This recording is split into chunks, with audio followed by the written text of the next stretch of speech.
It is Wednesday night. You know what that means. It is the post AEW Dynamite podcast here on the Wrestling Channel across all of your platforms, YouTube, Spotify, Apple Podcasts, Twitch, wherever you like to consume your podcast content. We are there for you. We thank you and we welcome you. Please make sure you're subscribing to the Wrestling Channel, whichever platform that is. Leave that nice 5-star review. That keeps all of us coming back and paid each and every night with you. I am Justin LaBar coming to you from Pittsburgh, PA, being joined by my normal Wednesday night crew up north of the border preparing for the snow in Toronto, Ontario, Canada.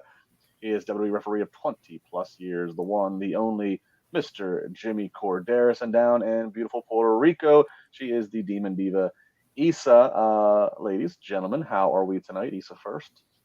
I'm doing great. Thank you for asking, Jimmy. How are you?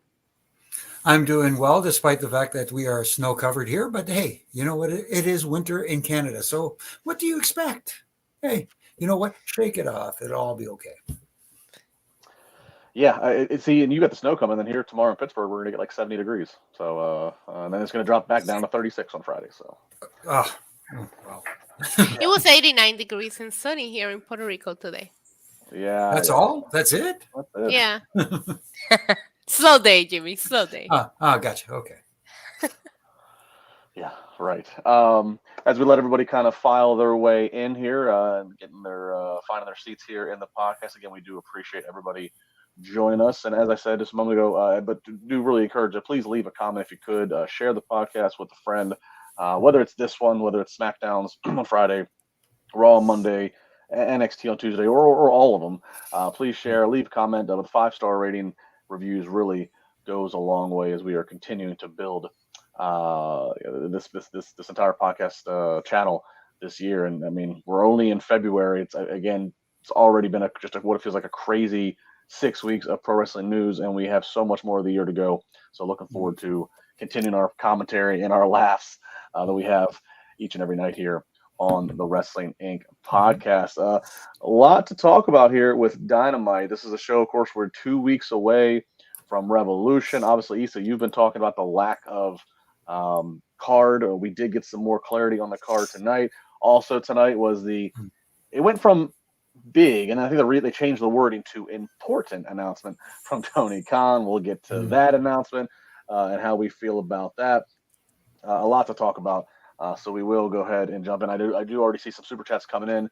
Appreciate it very much. Antonio was the first one I saw. If you do get a super chat in there, we will absolutely make sure we put it up on screen and acknowledge it. But we will do it whenever we get to the topic at hand that you want to discuss. So just hang with us here till the end. We will be sure to talk about it. But let's kick it off here as they are making their Dynamite debut in Phoenix, Arizona. They did open up. It was a hot crowd. Crowd making a lot of noise at the opening after the video and the pyro, and they're kicking it off with the All-Atlantic Championship, and the champion defending it, Orange Cassidy, up against Wheeler Yuta. The first minute or so, very just kind of typical Orange Cassidy, a lot of comedy, very light, very friendly, and Wheeler Yuta kind of Orange Cassidy getting the better of Wheeler Yuta until we get Yuta rolling out to the outside, and we have Claudio who comes down, and Claudio slaps Wheeler, trying to get him to amp up, get him to take it seriously, and then we see a whole other side of Wheeler Yuta getting vicious with Orange Cassidy. In the end, though, it is going to be Wheeler's getting booed, getting a lot of heat, but ultimately Orange Cassidy does get the orange punch on Yuta, who is on his knees on the mat, and that's going to be the win for Orange Cassidy. And then, of course, post-match, we do see Orange Cassidy looking for the embrace. Wheeler thinks about it, but then Claudio makes his appearance, and Wheeler Yuta scoots out of there. Jimmy, looks like we are moving into the direction of Blackpool Combat Club, maybe, or at least Claudio and Wheeler just being more definitively heels. It kind of feels that way. At least tonight it felt that way. Definitely Yuta was getting booed, and clearly Orange Cassidy, getting cheered. But one of the things that is kind of unclear is he really a heel? It's hard to tell sometimes because a lot of times in AEW, there isn't a definitive role, whether they're classified as a babyface or a heel. It's kind of who the crowd likes this week. We're just going to go with it and kind of move along. And I don't know. I know I sound like the old man saying "get off my lawn," but at the same time, I like that when there's a definitive heel and babyface, and at least in some form or fashion, Yuta came across that way, at least tonight, and maybe that's the direction they're going to go for going forward. And if they do, let's clearly define him as a heel and clearly define Claudio as a heel, if that's what Blackpool Combat Club is going to become. Even later on, another member of the Blackpool Combat Club was getting a little negative response, but we'll get to that later.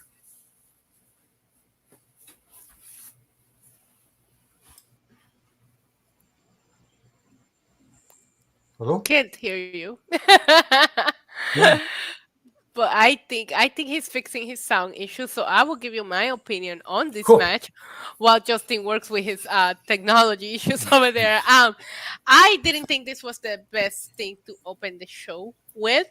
And I think personally that they benefited from having a really hot crowd. Because as I'm listening, I'm like, man, the crowd is really into this, but I'm not. And I don't know if it's a booking of the All Atlantic Championship, but I mean, they really did put in the work. And there's something about Orange Cassidy matches that always does that to me. I don't really care for the gimmick, but when he gets in the ring, he really puts in the work and he puts on some really great matches. But I gotta tell you, it's just not what I would have opened the show with. But they deliver. Orange Cassidy continues to win. He continues this championship reign. But it's just not storyline wise. It just doesn't feel like I don't feel invested in this at all. I did like the tease of whatever's going on between Claudio and Wheeler Yuta. I did find it a little bit interesting, but I was underwhelmed by them choosing this match to open the show with. How about now? We better now. There we That's go. better. There My Bluetooth headphones had somehow overrid my soundboard, and my That's microphone. what I thought. The microphone was apparently that and not this one. So That's what I thought. You were sounding like it sounded good, but it didn't sound like your normal sound quality. yeah, and then when we started recording, I started getting delay feedback, which I was like, this is nothing about this is right. Okay. Yeah, I have that issue when I use my AirPods too. That's why I stopped using them as much. Yeah. So I kind of from what I heard from you guys as I was in and out here of sound check, I do agree. It was a choice to put it up front. But the one thing I'll take away from this is Blackpool Combat Club.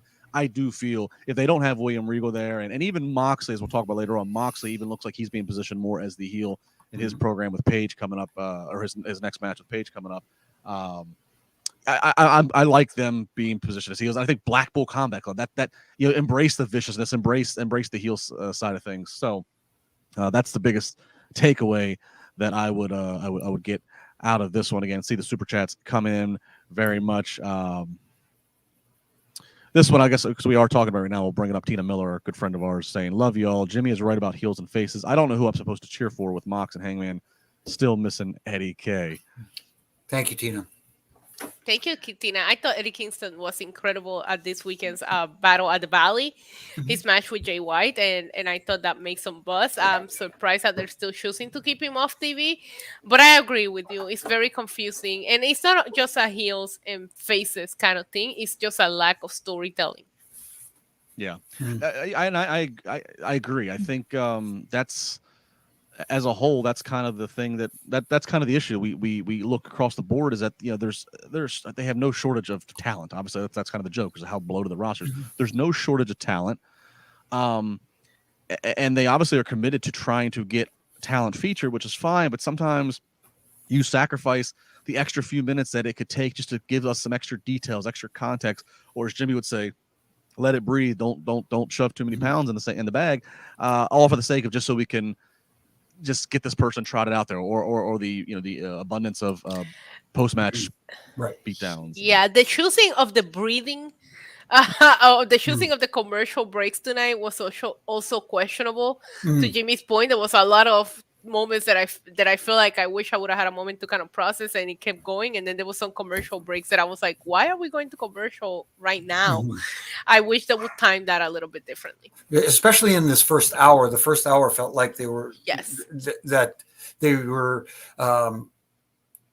I hate to say it again, but you already mentioned how many pounds of what in a what bag. Just say 20 and 10. We'll all know what you 20 and 10. Hey, Oh, I love that. That could be our inside joke now. 20 and 10. That's the new hashtag, 20 and 10. 20 and 10, zipping darts at the wall. I love it. Yes. All right, moving on. Well, this is a story that has been going on for a while, but while there's a story there, there is some, depending on how you look at it, maybe some convoluted aspects to it, but we'll let you decide. Ricky Starks comes out doing a promo in the ring. He has his open contract that he, that he wants to, for Jericho, but he's done with Jericho, and let's just move. Let's have somebody else come out, open challenge. Well, Jericho comes out, says they're only done when he says they're done. He says Starks is not at his level. So go on with your stupid open challenge. And here comes Peter Avalon, who Jericho quickly knocks out Peter Avalon, gets in the ring. And Starks then proceeds to say, look, Jericho, you're one of the best. Why do you need JAS? Why do you need these guys to, that's the only way you're going to win, is you're just going to constantly bring these guys out and have them jump me.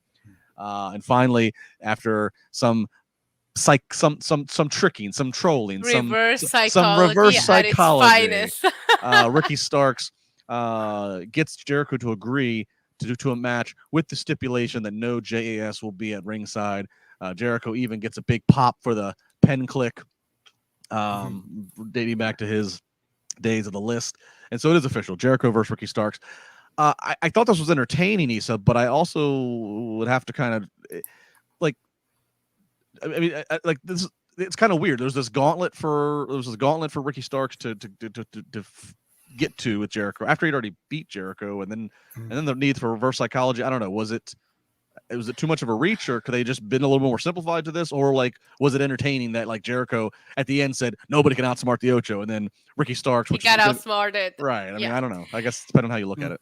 So there was a part of me that wish we would have not seen their prior match and the stupid gauntlet match, because I really did like what Ricky Starks did here tonight with Jericho. And I'm going to choose to suspend or forget or Men in Black myself with the little flashlight and forget about everything that happened prior to tonight, because I really, really liked Ricky Starks here and the manipulation that went on and how Jericho fell for it. Even, I talk about storytelling, even the little smirk with the wink that Ricky Starks did at the end was perfectly done. But I have been critical, and you mentioned that a little bit ago, of the lack of build-up, and the build-up that we do get is rematches. And this is going to be yet another rematch. Here's to hoping that we see a big win from Starks at a pay-per-view, then maybe it'll make all of this worth it. But I personally really, really liked this. And I did think there was a storytelling here. I thought that Ricky Starks came out looking great. Jericho, the pen click, I thought I popped for it myself. I thought this was a very well done segment. I just wish the history before this moment had not happened. Yeah, when Ricky Starks was making those facial expressions to the camera, I was like, oh, this is just GIF King material right here. This is going to be all over Twitter soon. Jimmy, I'm never going to complain about having Jericho in a match on a pay-per-view, and especially not against one of the young rising stars that AEW has shined a light on, who is a homegrown talent, for lack of a better term. But I think, as we all agree, I mean, Starks has already beat him, so it is kind of it's almost like just forget about all that and let's just have this be the one match that they do. Nonetheless, it is what it is. No outside interference.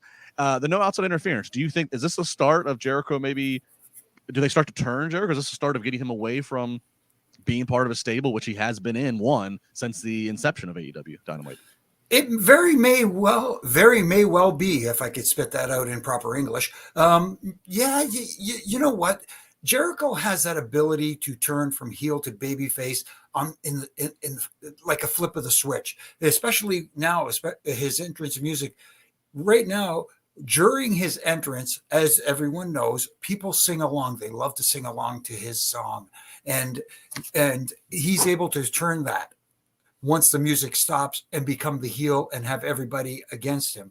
So maybe this is a start to where the Jericho Appreciation Society starts to turn on him. Then they don't view him as the leader they thought he was, and either they become the heels, or maybe they become baby faces by leaving him. Either way, Jericho can make it work. The only thing I didn't like about this segment tonight, though, if I may, yes, I did like the manipulation factor by Ricky Starks, but at the same time, I wish it would have been a little more pronounced, for lack of a better term. I wish he would have, when Jericho, grabbed the paper to sign it, maybe have a Ricky Starks go grab it away from him and say, no, I already beat you. Yeah. I don't need you. And you don't, what, you think because you're Chris Jericho, you should be on every pay-per-view that this company puts on? Come on, man. And have Jericho actually, and as Jericho signing it, then you can get that smirk from Ricky. It worked. Yeah, that's actually a good point. I know, I agree. I think I didn't write that down, but but you articulating that, I think I felt something of that. I couldn't bring it up. I agree. Make it a little bit more bold. It makes the comedy even funnier. Maybe even to the point where Jericho is saying all the things that he would do, but I don't have a pen. Have Ricky pull out a pen, but then say, but yeah, you don't want to do this, and throw the pen away, and all right, get somebody else out here, to the point of where Jericho's almost begging, to the point of where Jericho's all of a sudden he finds that he does have a pen, and he's and I agree. I think they could have gone the extra mile. Just a little tweak here or there, just to that's it. Sure. Yeah, but I will say I did feel there was a little bit of damage control based on what they did with that gauntlet match, which I think I personally felt it did nothing for Ricky Starks. I did see a little bit of momentum coming back to his end with this segment tonight. So Ricky Starks versus Chris Jericho. It's another one you can write down for Revolution coming up in just a few weeks. And again, no JAS allowed at ringside. So the booking of that finish will certainly be one to watch to see where Ricky Starks goes next. And of course, does Chris Jericho remain in a stable, or like we maybe speculated, does he start to take a turn? Right. Some tag match up next. We get Lee Moriarty and Big Bill out there with Stokely Hathaway up against the Acclaim. This is another one where there was a just Jiff King coming out of it, a Big Bill with some of his close-ups mocking the Scissor Me daddy chants and hand gestures. The Gun Club is also out there. At one point, they do attack their father before running off. This is all kinds of distraction and moving parts. Ultimately, though, Max Caster's going to hit the elbow drop from the top rope. Acclaimed get the victory. The Acclaimed, of course, they're going to be part of this four-way tag team match at Revolution, trying to get their titles back. They decided this is how they're going to do the rematch, even though the odds are stacked against them to win it and by that math. But the Acclaimed, still, titles or no titles, Jimmy, they are the most over like Rover tag team that AEW has. No, absolutely. And that goes to that speaks volumes in the sense that, do they actually need the tag team titles at this point? So for right now, they don't. And it's a perfect time to have them, face other tag teams and get into other storylines, so to speak. The one thing about this tag match, I didn't think that Big Bill came out looking too good after this one. Here's a guy that should look more dominant. And I don't mind big guys selling. It's good when big guys sell, when they sell properly. I just think he was made to look a little weak tonight, just in my opinion. Well, I think Big Bill, Issa, whether it's when he made his one-off appearance as W. Morrissey as one of the hired guns for MJF, I think against Wardlow, just in general, Big Bill, and that for that matter, most people that are above the height of 6'5", Tony Khan just kind of has some kind of Napoleon complex reverse trolling to where he doesn't want to let them.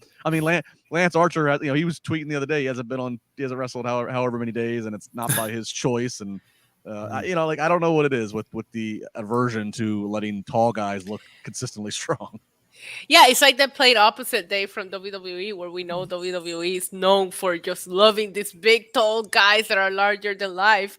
And it's almost like Tony Khan is just on a mission to just be complete opposite of what WWE does, with their big guys. I can't believe you didn't mention the rap, because the Acclaim had a great rap tonight, including the SAWFT line. I thought it was great.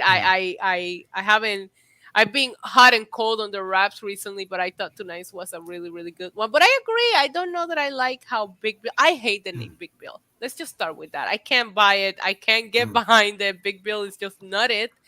But yeah, it was a match that was there. Well, but real quick if we're gonna go down the lane of Big Bill's name, I'm okay with it. Because I'm okay with it just if his real name is William, is Bill, and I'm sure all of his life he's had guys call him Big Bill or whatever. So if you can't use Big Cass, and if he doesn't want to use Kaz XL, which he did some on the Indies, right? I guess Big, again, it has Big, so it's to take on Big Cass, but it's his real name. So I don't know. Just let Big. I guess he really can't use Big Will. Isn't that taken by Will Smith? Probably. So I mean, but here's the thing: just treat Big Bill as if he is Big Bill. Don't. Right. I mean, the one, at least they didn't have him pick the pin tonight. They at least let Lee Moriarty take the pin. Right, which is what Right. I agree with. I Yeah. didn't want to see him get pinned here. True. Yeah. Very true. So we'll see. Again, Big Bill is one. I certainly don't think he needs to be the heavy hitter in a faction that is coming in on again, off again, whether on their appearances on Dynamite. But that's a whole other conversation. That's when I say that, then I have to remind myself when I look at the show. This is a company and a show that has Miro signed to a full-time contract, and he has not been on Dynamite since September. And for the reasoning of supposedly creative has nothing for him. Wow. All Access, where's Miro? Coming soon after Dynamite. Don't get ahead of us. Yeah. Don't get ahead of us. Yeah, exactly. Sorry. So you laid it right there for me, Justin. I'm sorry. Tony Schiavone at the top of the stage. He's introduces Christian Cage before Christian can even get to the microphone. He's sideswiped by Jungle Boy, who attacks him, and then Jungle Boy brings out 2 chairs and is teasing a concerto. But Jungle Boy, he's such a good Jungle Boy. He's got such morals and ethics. He's hesitating too long. If he can pull the trigger, he hesitates too long. And Christian Cage, the wily heel veteran, low blows him. And then Christian Cage proceeds to take Jungle Boy and rams his head repeatedly until it busts open on this steel chair. The entire arena is at the top of their lungs booing Christian Cage. Maybe one of the best displays of getting heat in just in literally a 30-second sequence here, Jimmy. Yeah, absolutely. You talk about definitive heels and baby faces. There's your definitive heel and baby face. And obviously that match looks like it's taking place at the pay-per-view at Revolution. And that's one I'm looking forward to because there is clearly someone who gains sympathy in this. You know, as a babyface, Jungle Boy got sympathy for getting outsmarted. Maybe he looked a little soft by hesitating, but now maybe going forward, this is something that lit the switch or lit a fire under him now, like where he jumps into another gear to go after Christian. But Christian is a master at getting heat, both personally and professionally. Issa, heat here. Oh, I love this. I don't understand why the crowd will boo because he earned it. He hesitated. You've been dealing with Christian for a long time now. You should know what kind of person you're dealing with. There is no time to hesitate with this guy. The beatdown was brutal. And I feel like due to injuries, Jungle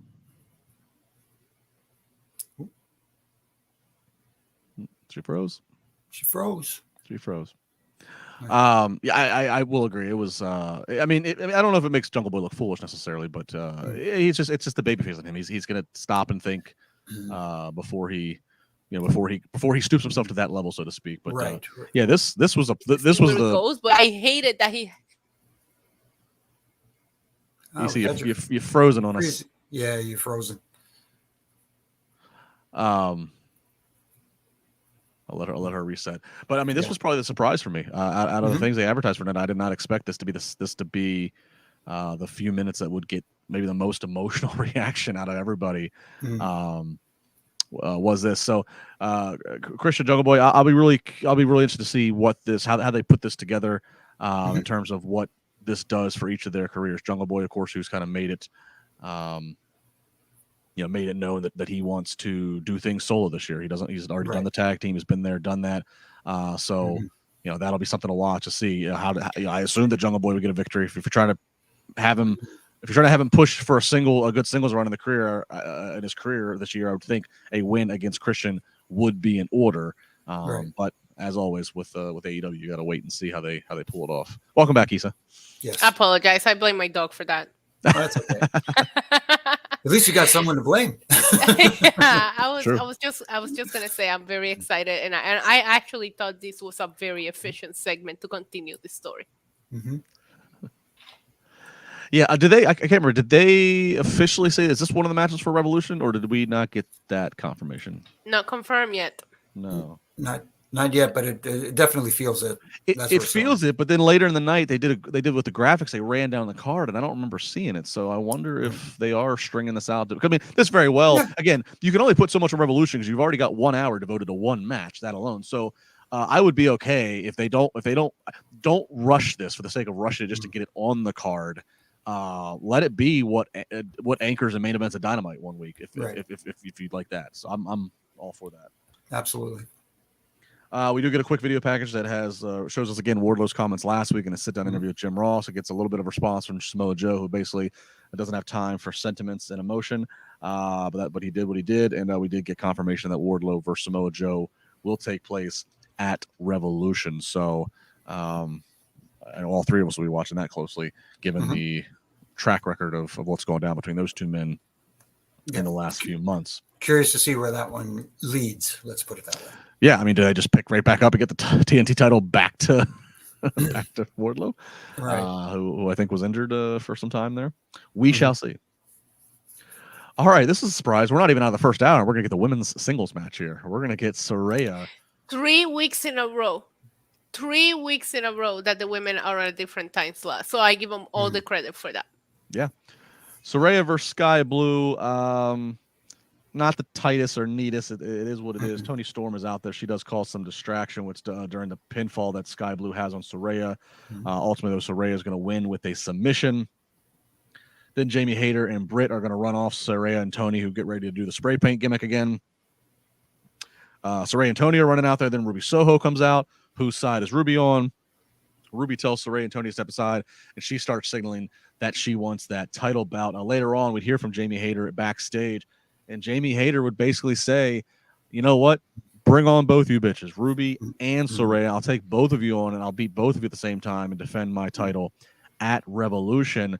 Issa, I'm all for a fighting champion, but I do always have to question when a babyface intentionally puts themselves in a triple threat situation, a situation where they can lose a title without even being pinned. Same. I thought the same thing. And I am a little glad that it's a triple threat because I don't want to see Ruby Soho take another pin. If she's not winning the title here, I don't think she should be losing again because she's had so many title opportunities. But yeah, I'm with you on that. I don't know that is the smartest thing to do. People should be coming after you and you should be making them work for it. No, and I get it. It's the brave baby face. I'm not afraid of anybody. But in my opinion, you should be making people. Yeah, Jimmy, again, as the ref who's in there and has to navigate this this wild situation of the champion can lose the title without even being present in the ring. What did you think of this? Jamie Hayter is obviously very over as a babyface. The fact that she can stand there next to Britt and can be the one that does all the mic time and Britt just stands there or not. I mean, that's pretty impressive if you consider how over Britt is. But what do you make of Jamie Hayter making this a triple threat? No, I'm kind of okay with it because it shows that she's not afraid of anything. But like you said, at the same time, it doesn't look very intelligent. Let's put it that way, where you put yourself in a position where you can lose a championship without being pinned. That's the biggest thing, like you guys already mentioned. But from a babyface being brave standpoint, yes, I get it. You're trying to show that, hey, bring on all comers, bring on all content. I'll take you all on. I'll even take you all on at the same time. But again, from a logic standpoint, in a little, it doesn't kind of make sense. Yeah. Let's do a few super chats. Why don't we? Let's do Terry Allen Jr. AEW should travel in Hawaii elegance setting. So do a show in Hawaii. I guess. Or I love just Hawaii. Hang out there.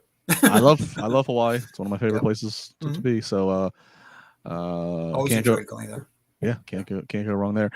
John Jordan, $5. Thank you, John. Saying happy Hump Day, fam. Anyone keeping a scorecard as to whether or not AEW has ever had a show in which it didn't invoke some sort of WWE reference? That would be an interesting piece of research for somebody who has more time on their hands. Tonight, William Regal's name was mentioned, and I think even Ricky Starks, if you want to count this, he even said to Jericho, you once beat two of the best in one night, which is something Jericho famously would always tout in WWE, that he beat Stone Cold. The pen click was the a pen WWE click. reference. Yeah. SAWFT. Oh yeah. Mm. I guess there's so many of them just come through. I just accept them. I just kind of Yeah. But look, I'll say this. I mean, look. I mean, again, WWE's been around for as long as they have. I mean, I guess it's hard maybe sometimes to not. I don't know. Whatever. It is what it is. But John, if you can if you ever do your research, if you go back and can document each Wednesday and let us know, that'd be something I'd be happy to help. Don't you act like publish. WWE is not petty about it either. They made references to the whole Ariel Helwani situation this week. Yeah. WWE does it as well. Oh, they do, but they don't let it dominate. That was more like not taking a shot. It was more of a rib than anything, I think. Anyways, just somebody's funny idea of a joke. Yeah. Yeah. I'm sure we haven't heard the last of that situation, by the way. No, probably not. Probably not. But that first hour, I tell you what, you talk about 20 and 10. That first hour is definitely that. 20 and 10. Well, we get some more WWE. We get some yes chants. But that's just going to follow Bryan Danielson around no matter where he's at. Bryan Danielson comes to the ring, and he's just kind of sarcastically highlighting how MJF says he hates me, but then noting all the violent and cruel things that MJF has done. MJF then comes out real fired up, tells a story about how he had the love of his life and was going to marry her, have a family with her, and then she left him. So she has nothing. He's unlovable. All he has is that world title. That's all he has. That's all he trusts. And he says that this whole situation just pisses him off because he looks at Bryan Danielson, and Bryan Danielson takes everything for granted. Bryan Danielson has a wonderful family and wife and kids, but yet every time Bryan steps into that ring, he is risking his health and his life. He's risking it. He's time away from his family, all because he's so selfish and can't get out of the spotlight inside of a pro wrestling ring. MJF then addresses the camera and addresses Bryan's kids and begins to speak to his kids, saying how for 1 hour, I'm going to cripple daddy to the point where they can't hold you or play with you anymore. No surprise here. The two come to blows in the ring. Eventually, the security and refs come out to try to separate them. The whole pull apart, but the final shot before they duck away from the segment was MJF slides out towards the timekeeper's table, and Bryan slides out as well and does a running start on two sides of the ring and just blasts MJF with a running forearm. Looked brutal. I mean, it really looked like he just laid it in there, and he did. So I thought these two brought it hard, more work on the mic. We finally see them come to blows physically. Issa, we can say what we want to say about the Revolution card and how long it's taken them to develop it and how developed are some of the other storylines. But this show is clearly anchored by the 1 hour Iron Man match between these two. And this is the hottest story AEW's got going. Yeah, but I feel like we've been building this for like 5 weeks now because of all the matches that Bryan had. I thought tonight was the best that they've done so far. This is the MJF that we all love to hate or hate to hate, however you feel about him. This is what I needed for him. And that's what I was telling you. This felt different than that weird car accident promo. This was the MJF. He felt like the guy that we all really, really enjoy on the mic tonight. It got awkward. It got uncomfortable. It got a little like, I don't know if I should be clapping. Even the crowd, you could see it in the crowd reaction where they were like, I don't know how to feel about this, but okay. I thought the way he looked at the camera, addressed the kids, the way that he really brought in Bryan's known health issues. I am as invested as it gets. And all it took was tonight, not the last 6 weeks. What they did tonight is what really has me looking forward to this match at Revolution. Yeah, Jimmy, to the point of what they did tonight. Also, I mean, MJF, he's so authentic. He's so in your face. We've talked about it at length. He doesn't break character, even out in public or on social. He's MJF. Even tonight he had a comment about how that world title is all he has. That world title is all that keeps him from just popping a load of pills and basically made a suicide reference. That's when he got uncomfortable. If the boss okays it, assuming that he ran this promo line by the boss, by Tony Khan, if the boss okays it, is that moment of feeling a little uncomfortable like that? Is that okay? Is that what we're supposed to do? Full emotion, or is that, or are we taking a cheap route?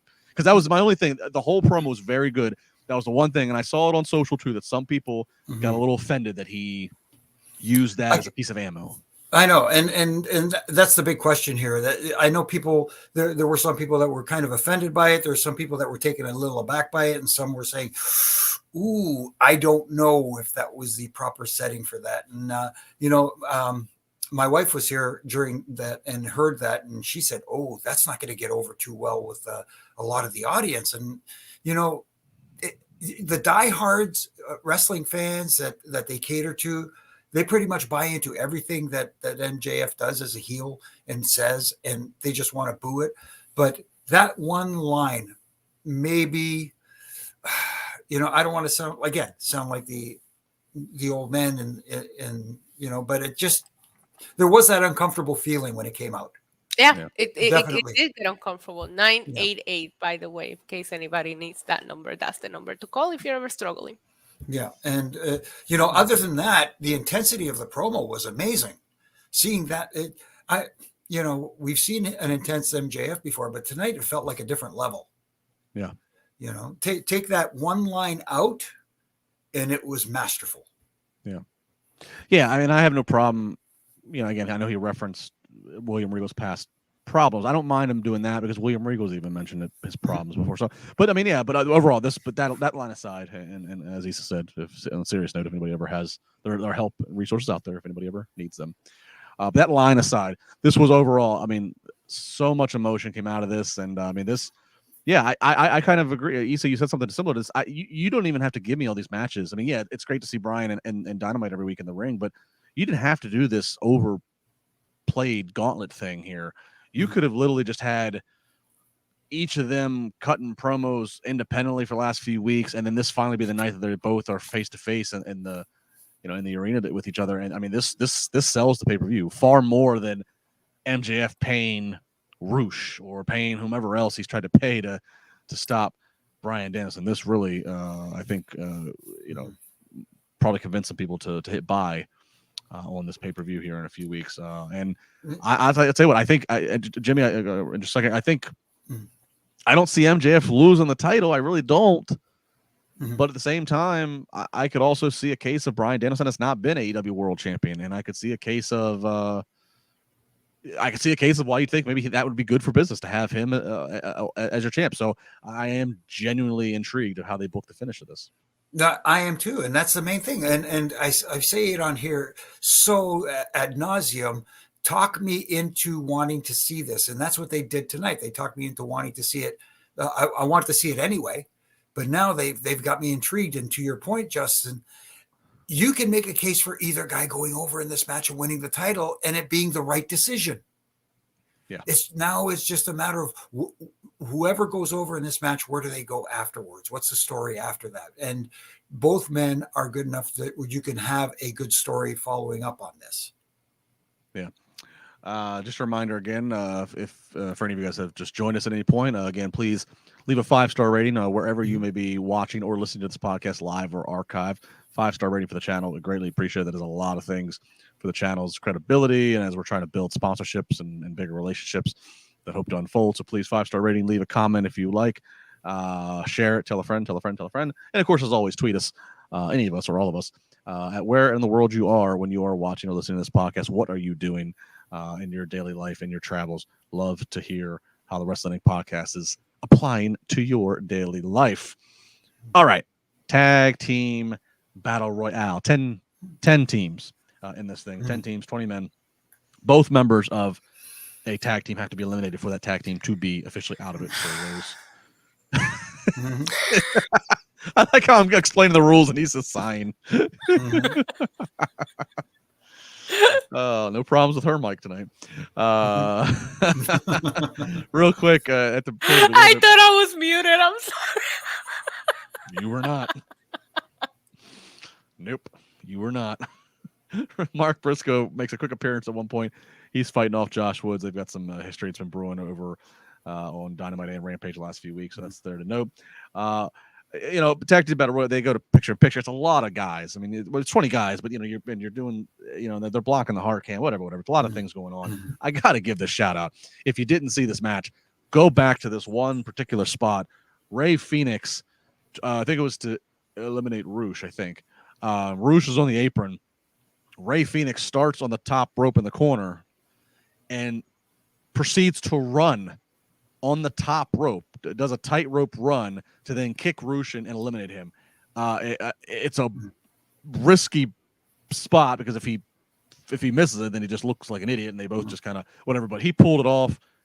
Just phenomenal. A really great showing of athleticism and agility. Go check that out if you'd like. That's just incredible. So Ray Phoenix shining and Phoenix. Taz couldn't get over that using that play on words after he discovered it. Then we come down to Trent, the final three. Trent, then with Jeff Jarrett and Jay Lethal. So Jarrett and Lethal, both members of their team. The only two members of one team left. We see Orange Cassidy pop out. He makes an assist, saving Trent's feet from hitting the floor. But then Satnam Singh does the same thing to Jeff Jarrett. Ultimately, Jeff Jarrett's going to hit the stroke, and he's going to eliminate Trent. So now we know 3 of the 4 teams. We're going to have, of course, the Gun Club, the Acclaimed, and then Jeff Jarrett and Jay Lethal. We will find out the 4th team next Wednesday in this fatal 4-way tag team match for the AEW tag team titles. Issa, do you love tag team battle royals? No, because until we get to where there's only a few people left, that's when they become more visually appealing. The beginning just always feels like such a cluster, and you just can't keep track of what's going on. It's very difficult to watch. I'm sorry, at first. Once we get down to a couple of teams, there was no announcements. It just kind of just started, and you have to kind of like be paying attention to see what all the teams that are in it are. I wasn't very happy with the beginning. There were some incredible spots. I love the Mark Briscoe appearance here. I called the ending from a mile away. But yeah, they did some incredible spots, but I do find them, not just tag teams, the way that they do their battle royals can be very difficult to watch at times, at least the first. Until we get down to like 4 people, it's very hard to watch. Jimmy, the part that I noticed, there's 2 things I noticed with their battle royal. And we always say anyways on normal one-on-one matches that we question quality control and producers or lack thereof and what have you. The 2 things I noticed in the battle royal, one, it's like, all right, guys, I know there's only so much ring real estate, but it should be an obvious just note.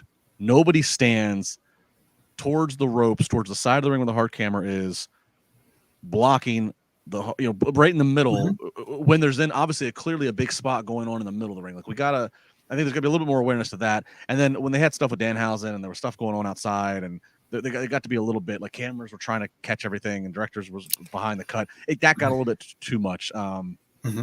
That said, it's a lot of people. I do agree, but I do think the concept of putting tag teams in battle royal is interesting.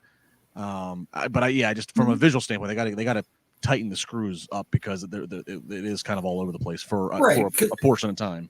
No, like you said, it's 10 teams means 20 guys are in the ring at the same time. And if everybody's doing something at the same time, then who do you concentrate on? That's the hardest thing. And like you said, Justin, from a production standpoint, that's one thing that was stressed to a lot of people and I hate to compare it to WWE because they've been in the television business for a long time now. And a lot of people talk about that AEW's only been in for 3 years now? Has it been 3 years? This is the 4th year?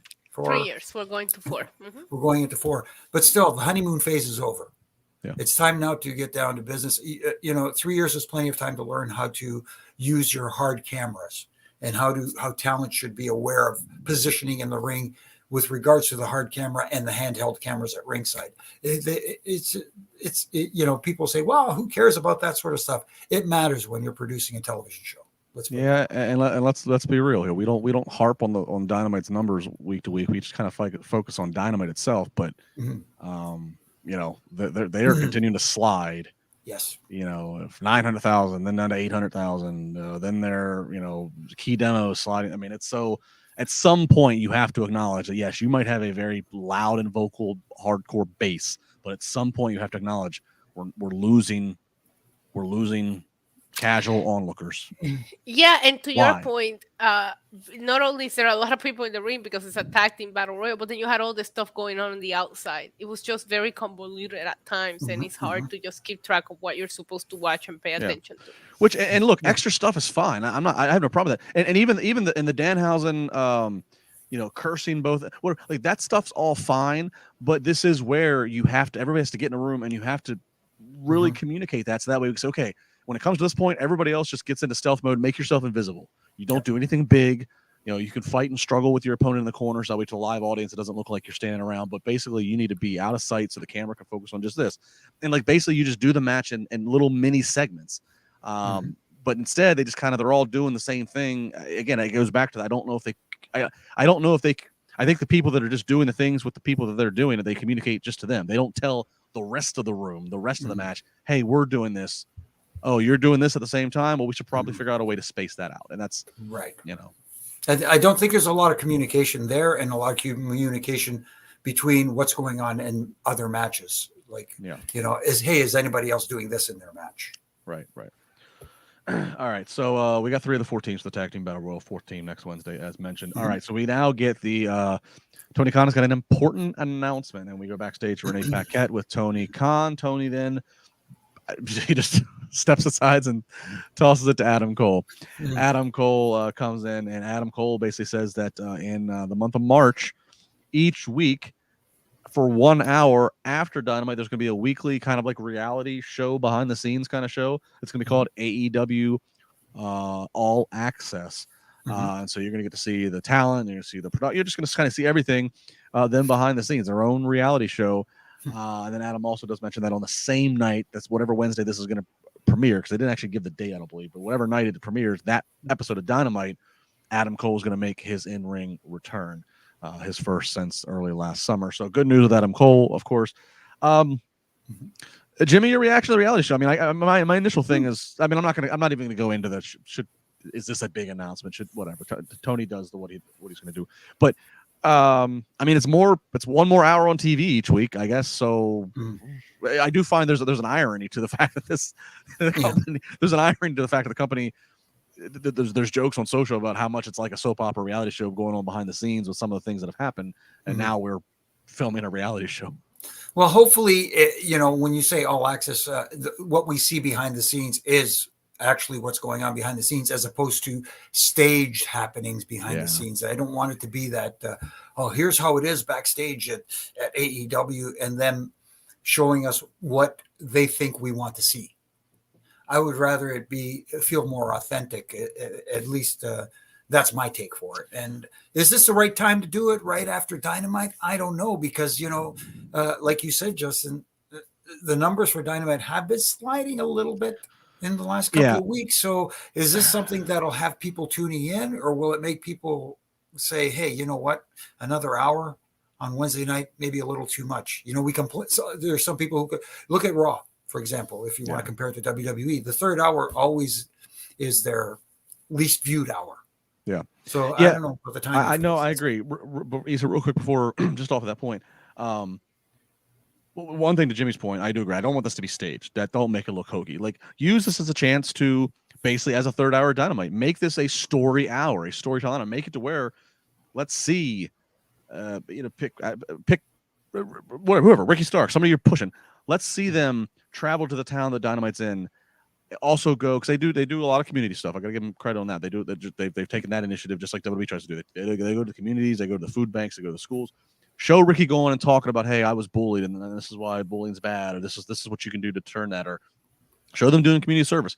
Show Wardlow's a gym rat. Show Wardlow in his propensity to work out. Do whatever you can do to build stories, build talent. But to the point, Jimmy, I would say this about that's interesting. They're doing this in the month of March. Dynamite is on TNT. Now, we've seen them get preempted with stuff before. Rampage was preempted and went on early because of the basketball All-Star game last week. March is March Madness. March Madness airs all across TNT, TBS, True TV, all of the Turners and CBS. So I'm already envisioning that Dynamite's probably going to get put on a new show. Yeah, see the timing of it again. There it is, and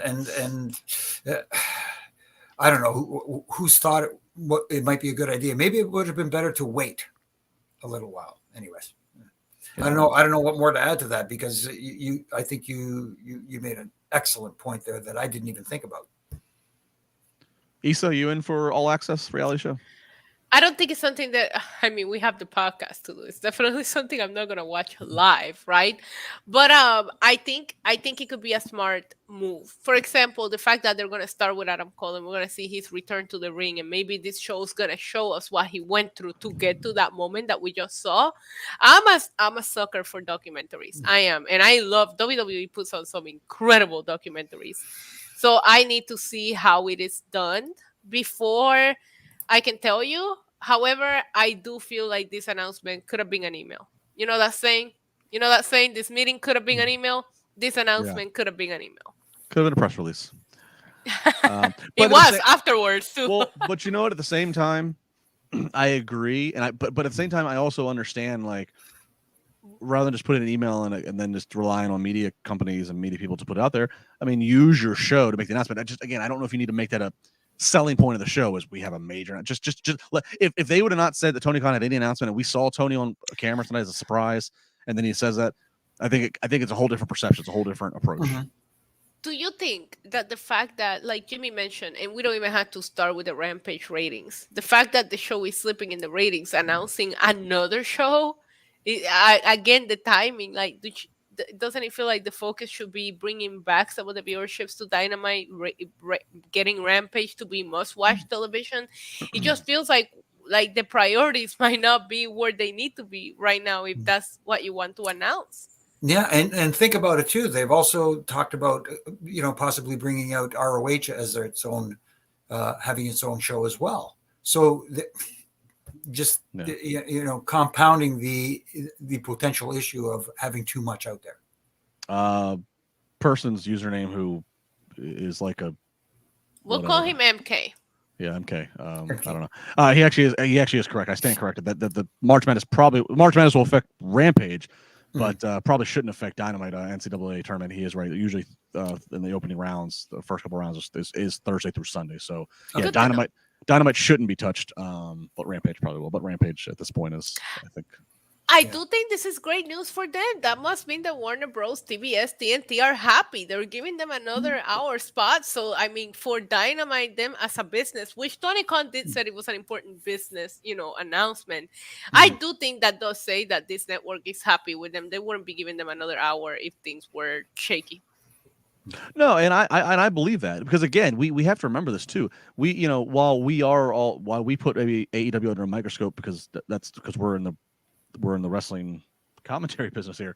To still be able to pull 900,000 every single week, and especially if you can hit the demo, I mean, that's still something that most shows on television don't. And I'm not talking about your elite shows like your, like when Big Bang was running. Like obviously those shows are at a whole different millions, but most of your weekly programming on TV does not get that kind of consistent number. Pro wrestling does do that. That is a thing about pro wrestling fan base. But we do, but in the wrestling world, we are looking at like, okay, Dynamite, you are having a real problem getting to 1 million, and then even now you're slipping, and we're watching of the lack of stories, lack of continuity. So we're microscoping it under wrestling terms, right?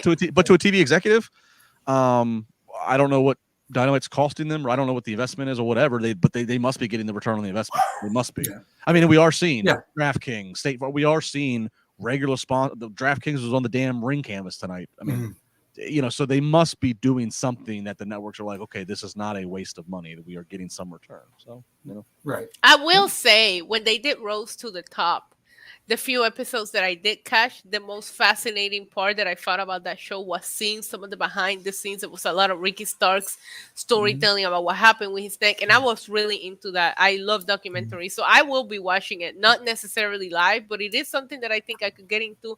I need to see how it's edited and exactly what they're showing us, what's unscripted and all of that first. Yeah, I don't think to that point. Look, Total Divas did a lot of things for the Total Divas kind of intentionally or unintentionally led into the women's revolution in the WWE world, and they've been filming. Supposedly, the cameras have been filming backstage behind the scenes of AEW since like November. So I'm guessing it's going to be a thing of like we're going to follow certain talents and kind of like how we'd watch Total Divas or Total Bellas, whatever. It's not going to be in sync with. Oh, like we're 2 weeks away from Revolution. No, we might be seeing stuff that's taking place again back in November, back in December, and it's more focused on the talent and their personal lives and stuff at home or what have you. So, Yeah, we'll watch. We'll see. Mm-hmm. We'll see what comes out of it. Yeah. All right, main event time. John Moxley up against Evil Uno. Evil Uno earlier in the night told Hangman Page, "Do not come out here. I'm doing this on my own." This is a man in a mask has blood squirting out of his face. Even with a man in a mask, a John Moxley match cannot avoid the blood-stained canvas that was. And Mox still bled. He got it. He got it. Bled. The last minute of the show being on air, but we also got some Moxley blood in there. Moxley does get the win with a rear naked choke. This rear naked choke at one point, so they had the rear naked choke on, and again he's ripped some of Evil Uno's mask. It did look like the gash that Evil Uno had. I don't know if it was real, but the way the blood was coming out, I mean, Moxley was choked, and the blood was coming out, was literally squirting onto his arm. Commentary was gasping at it. It was quite the visual. Moxley gets the win. He gets to 100 wins in his AEW career. After the match, Dark Order and Blackpool Combat Club are fighting. Out comes Hangman Page to what sounded like new music, which sounded awful. Who made that call? Horrible. Don't fix what's not broken. Hangman comes out. He's trying to get the buckshot lariat on. Well, he does wrap some barbed wire on his face. Bloodies Moxley open. Then he wants to hit the buckshot lariat, but Moxley slides out like a heel before he could hit it. So yeah, Blackpool Combat Club, all members. Wheeler, Claudio, Moxley, feeling like they are positioning themselves on the heel side of the fence. Jimmy, how did this main event come off to you? And are you? We know you're watching for MJF versus Bryan. Are you watching for Moxley versus Hangman Page in a Texas death match? I don't know. First of all, this main event, who going into this main event thought that Evil Uno even had a chance? Don't get me wrong. I know the guy. I love Evil Uno, but at the same time, no time during this match that I feel he was going to win. And that is not a good feeling to have going into a main event match, where in the main event, you should have an argument for each participant having an opportunity to win this match or thinking that they at least have a chance. But that being said, again, here we go with Evil Uno squirting blood at the end of the match, Moxley having blood. Everybody's got blood. We had blood earlier in the show with Jungle Boy. It's starting to feel less special. It's just like starting to feel like an emergency room. No, it's starting to feel like, okay, the DraftKings is one of their sponsors. One of the side bets is going to be how long before Mox bleeds in the match. You know, I thought after the finish, I thought, okay, we got through this match without him bleeding, and then all of a sudden we had the aftermath. Again, more aftermath, which is another thing they have an issue with. There's a lot of aftermath after matches. I don't know. Am I looking forward to this Hangman versus Mox match? They haven't done what MJF and Bryan Danielson have been able to do. They haven't got because they've wrestled each other like 3 times now. Not only that, they haven't done anything to get me to want to see another match between them. I mean, yes, they've wrestled each other a few times, and if they did something that would get me to go, hey, you know what? I want to see this one more time and see how this turns out. They haven't been able to do that yet. I thought the use of blood when the use of blood when Jungle Boy was getting his head slammed and the vicious attack by Christian, that I felt the blood enhanced that moment. I think we're getting to a point now with the Moxley match where it almost feels like it's like a troll job. It almost feels like Moxley is hearing and seeing.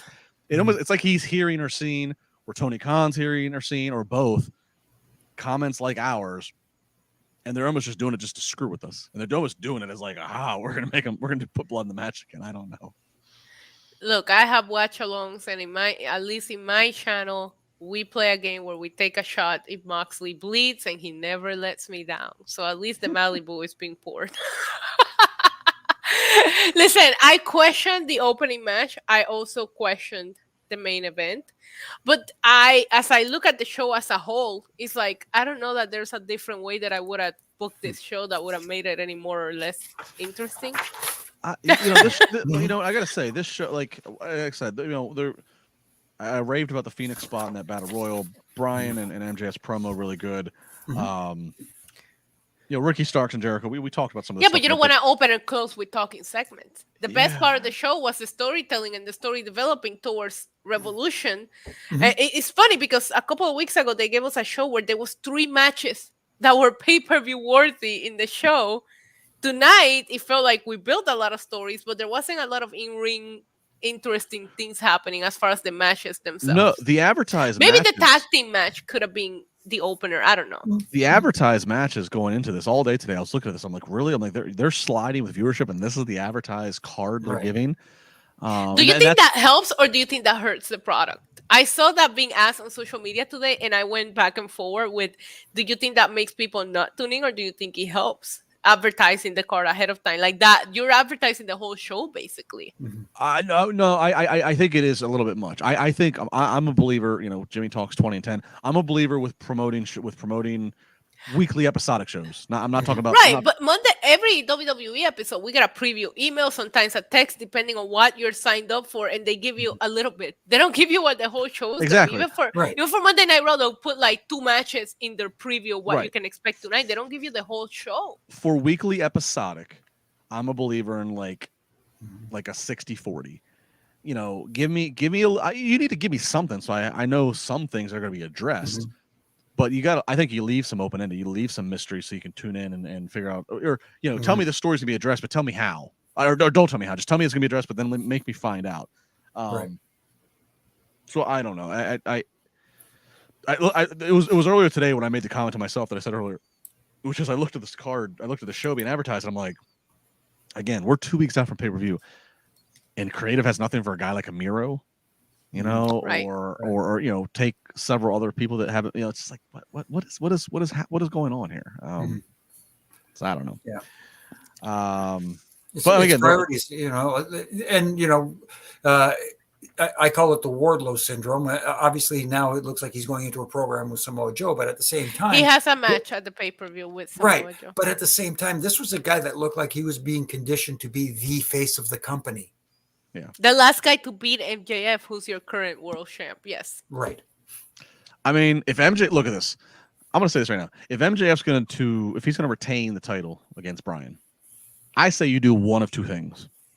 You either quickly get Adam Cole back in the mix, and Adam Cole, who is a red hot babyface, still to the crowd, even though he hasn't even hardly been on the show, and of course hasn't wrestled since last summer because of injury. You either have Adam Cole jump in the mix and have him chase MJF. And I think you got a lot of stuff there with MJF and Adam Cole. They're just two dynamic personalities. The fact that Adam has his real life girlfriend there, MJ. I mean, there's a lot of potential for MJF low blow fodder. Either go that route, or have Wardlow in such a rage kill Joe and again we pick back up with Wardlow and MJF because of what you just said. He said, I mean, they need to go. I mean, Double or Nothing's supposed to be their Mania, right? That's like their big show, and it's in May usually, right? May in Vegas. So once Revolution's done, they're going to have 8 to 10 weeks. I mean, what are the biggest matches you can come up with? To me, it would either be that would, if MJF's still champion, it would be a red hot Adam Cole, or again the history you have with Wardlow, and pick back up with that. Yeah, it would be amazing actually if they do Wardlow, just because that last year everything that went down with Wardlow and MJF at Double or Nothing, like the story kind of writes itself. But yeah, it's like I feel like a couple of weeks ago I gave props for the in-ring action that they gave us. There was a lot of matches that I was like, I can't even tell you which was match of the night because it was so good, but they're not developing stories. Tonight, I did feel a lot of story development, but not a lot of in-ring action that I care about. So how do we now find the balance to where you're booking shows that feel balanced, where everything is going on? I can't tell you that I care a lot tonight about what went on in the ring, but a lot of this talking segment, Christian and Jungle Boy, I thought they killed it. MJF and Bryan was my favorite thing on the show. It was Ricky Starks shine tonight. A lot of the talking segments tonight were the highlight point, but you can't open and close the show with just talking segments, right? So how do we balance it? We're getting there, right? Now we just need to find I will disagree with you a little bit, because I wouldn't do it every week, but you can open and close the show with really good. If they're this good as they did tonight, exactly. That's why it can't happen every week. I agree. It can happen on occasion. I agree. You can open and close because we're just talking about the TV show. They tape Rampage and Dark and all this other stuff. So you're going to give the audience other things. You're going to give the audience action to go home to. So I think for the TV, if it makes the most sense formatting wise to start and finish with 2 hot talking segments, go that route. Yeah, but you have to put something in the middle that's in the ring that's still good. Again, it's just a balance. Like Jimmy was just saying, what I was just saying, it's just let's find the balance because it feels like we are getting there. We should have gotten there a little bit before week and a half before the pay-per-view, right? But okay, we still have a couple of pay-per-views to build to. Let's find the right balance where we're just bringing all of that together in one show. Antonio, I meant to get to this a few minutes ago. We were at this. Thank you for patiently sent this about an hour ago. Antonio with the super chat was the first one of the night, $10. Thank you, Antonio, saying, "Who says Tony Khan doesn't watch this? You said you wanted a show that gives you behind the scenes access and expand on the stories. He's giving you what you said you wanted the next day." Wow. Yeah, I mean, look, it's an extra hour on TV to have their talent and properties out there. Mhm. I can't really find a bad spin on that. I would just say, I just hope it's like Jimmy said. I don't stage it. Let it let it be organic. But this could be a chance. If Dynamite is only 2 hours and he's determined to have X amount of matches on Dynamite, this would be an extra chance to try to get stories of personalities and such told. Now, if only 800,000 people are watching Dynamite, I don't know how many people are going to hang around to watch this. I don't know what the kind of numbers this is going to get. So we'll see. It might end up being it's just the AEW diehards that watch this. They're already invested anyway, so it might not matter. I don't know. I keep referencing Total Divas. Total Divas was a home run hit for WWE because Total Divas reached an entire new demographic. When Total Divas was coming out, Yeah, but they were very smart about the way they did it. They went to E-Network. They went after a whole different audience. Correct. Like, Exactly. Correct. You're right. You're right. They did. But I'm saying Total Divas got a whole new demo. I ran into females in life who, you work with pro wrestling. I don't watch Raw, but I love that. Whatever. I still do. But you're right. They went to E. They went to an audience in a time slot and channel that catered to that. I don't know TBS at 10 o'clock on a Wednesday night. You're probably just going to get the AEW diehards, but who knows? Right. Whatever. I still do. I still get that. I still get people that say, "Oh, you cover wrestling? What about are the Bellas still wrestling?" Like you still get so many people. Like and the Bellas were able to build an empire from their fan base, including spin-offs just for themselves from the fan base that they gained from Total Divas. But it went to a different network and it felt like a different show. To the point that if you watch Total Divas, sometimes it made it hard to watch the Total Divas if you watch the wrestling shows because the storylines were so far back that it was like so disconnected. But I think AEW has the opportunity to do something here. I can't give you what I think about it. I need to see the first episode, but I think starting with Adam Cole, having his return to the ring, if this all access show is gonna cover what it took to get to that moment, I really think it could be compelling and we could really build some people from it. I'm gonna say what we always say in wrestling. I'm gonna let it play out. Give it a chance. Give it a chance, and then we'll see where it goes. Let it play out. All right. Well, we'll be watching for that on Mondays. I guess, like I said, we're on the air. I think Miro was featured more on Total Divas than he has been on Dynamite. I think that's exactly correct. It's absolutely true. On that note, he's like signed to a contract till 2026. Good Lord. 5 years. 5 years. Last I heard. Wow. All right. Good for him. Good call. Attaboy. Hey, from a business standpoint, it's getting paid. Yeah. Problem is you're getting paid, but your body doesn't get any younger. Father time you're just sitting around. Whatever. He's married to Lana. All right. Let's go ahead and wrap it up. Final plugs. Issa, go ahead. NYC Demon Diva on YouTube. You guys can find me here on Wednesdays, Tuesdays, and Fridays. So Tuesday, Wednesday, Friday. Yes. I had to call you on this. Jimmy, go ahead. Yeah, like Issa, you can find me here on Wednesday nights with you two, and also on Monday nights following Raw. And you can find me on all my social media platforms, doing my ref and rants from Monday to Friday, having a little fun there.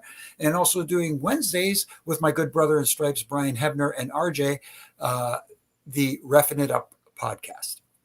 Brian Hebner, fellow Washington football fan. Check me out on social media at Justin LaBar across Twitter and Instagram. I did a fun conversation today with Liv Morgan. Started releasing clips on social for that. The first one's out. You can check it out.